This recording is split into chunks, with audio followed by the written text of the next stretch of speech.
Now we move towards the situation of England during Chaucer's time, that is 14th century.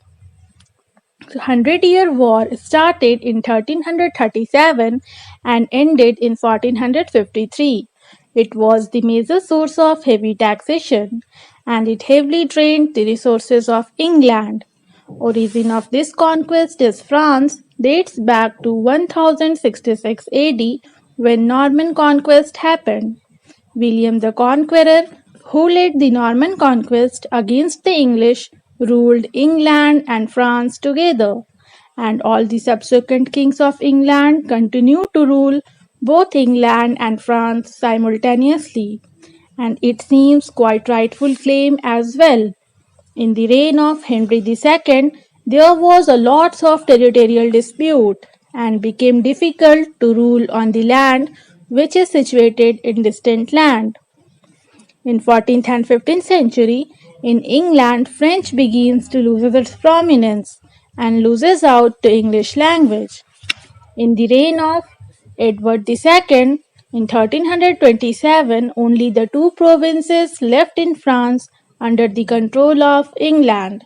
This is major source of concern and the source of revenue getting limited. So the English king began to take it as a matter of prestige and matter of honor.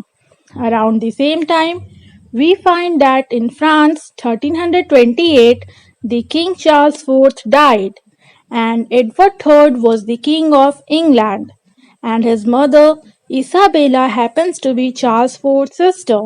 So Edward III's mother Isabella assumed that since Charles IV has died leaving no heir as successor, may assume that the rightful claim for Edward III. He was only 15 years old then, so she claimed to the English king Edward III, who happens to be the nephew of the deceased king Charles IV. He lays a claim as the crown of French, which is not taken very kindly to the French people, because they had some another plan. There was a rule which prevails in France is that one can become king only through their father's line, not through their mother's line. But in England, one can become king through either way, through father or through mother's line. So French people was very unhappy with Edward III accessing the crown of France, and again dispute arises. France bringing the new king and the Hundred-Year War started. Hundred-Year War was fought between England and France. It was a series of battles. Victory was mostly on British side, but eventually the France wins over. The two provinces which were held by England, they lose out in 1453 by the end of the war. We shall not be getting further detail about Hundred-Year War. The war is fought for such a long period, the age was dominated by war, the general mood of the 14th century was not very favorable for the common people. But in spite of that, we do find that Chaucer continued to write and he gets qualified as the father of English literature. There were three major influences that shaped Chaucer's age, that is, social and political unrest, Reformation, and Renaissance. Now we see Chaucer's writing. So Chaucer was not entirely the poet of common people. He was mostly a court poet. Chaucer's writing can be divided into three different periods: the French period, the Italian period, and the English period.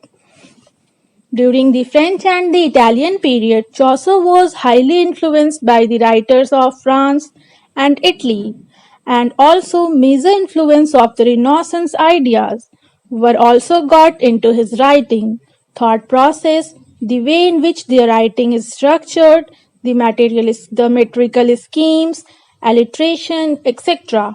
But his magnum opens suddenly by the Canterbury Tales. It was the time of popularization of English as opposed to French, Italian or Latin. Lots of things happening in 14th century.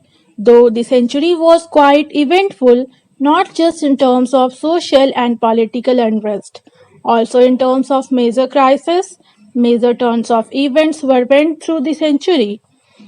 Chaucer's writing is quite removed from the realities of the time. In sense, he continued to be influenced by the happening around him, but his writing perceived.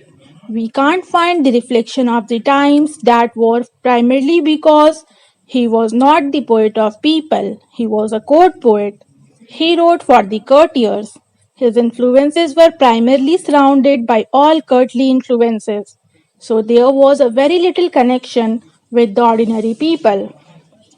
Though he knew people through their travels, through various kinds of offices that he held, the various ways he could interact as a bureaucratic officer, but other than that, his life was surrounded by the courtiers.